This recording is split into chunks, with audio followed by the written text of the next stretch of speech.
Sometimes focusing less on the symptoms may actually help reduce symptoms. Can you speak a little bit about why that is and why that's important?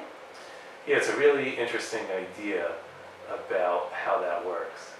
Um, a lot of times the actual focus on the symptom itself is what the problem is, Mm-hmm. right? So if you have a tendency to be an overthinker, and now we're saying, okay, focus on where you have the symptom coming up and the thought that you have and why do you have it.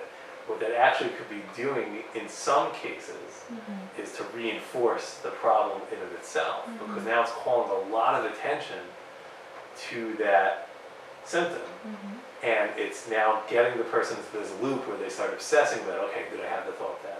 Why did I have the thought then? What made me have the thought then?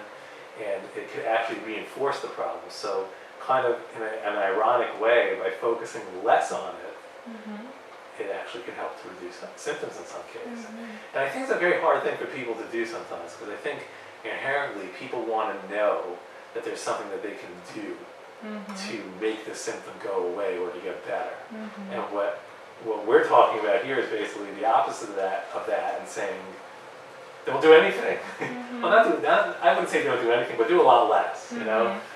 Try not to focus on it as much. And if you do focus on it, if you do have a thought about it, that's okay, but we don't want you to become overly attuned to the symptom in of itself. So I think people being able to give up some of that control could be a challenge at times, Mm-hmm.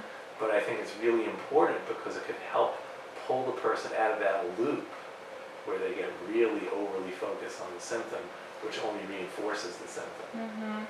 Right, and so I guess with enough practice, you sort of learn to tolerate the discomfort of not having that control. Yeah, you do. You learn to understand that you don't have total control over this, and it's okay. Mm-hmm.